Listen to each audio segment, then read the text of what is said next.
वज़ीर-ए-आज़म शहबाज शरीफ के अहकामात के तहत लाहौर में सरकारी रेट पर आटे की फराहमी की जा रही है। पंजाब हुकूमत ने रमज़ानुल मुबारक में एक शनाख्ती कार्ड पर 3 आटे के थैले मुफ्त देने का ऐलान किया है। इस बारे में शहरियों का क्या रद्द-ए-अमल है, आइए जानते हैं वॉइस न्यूज़ के नुमाइंदा सैयद ज़िशान हैदर से। जी ज़िशान, बताएगा अवाम का क्या कहना है?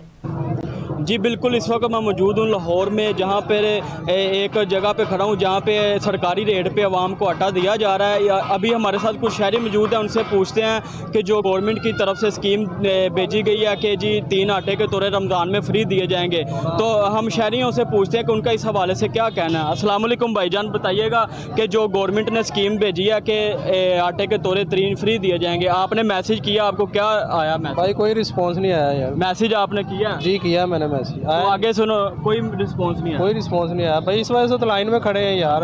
जी, इनका यही कहना कि हमने मैसेज किया लेकिन अभी तक हमें कोई रिस्पांस नहीं आया। हमारे साथ और भी शहरी मौजूद हैं, उनसे पूछते हैं। जी भाई बताइएगा। अभी तक मैसेज नहीं किया हमने, अभी मैसेज करेंगे तो हमारा को फ़ायदा हो जाएगा। इनका यही कहना, हमने अभी मैसेज नहीं किया, तो अगर करेंगे तो हुकूमत अगर ये स्कीम दे रही है तो हमें बहुत फ़ायदा, गरीब बंदे के लिए ये फ़ायदे की बात है। जी।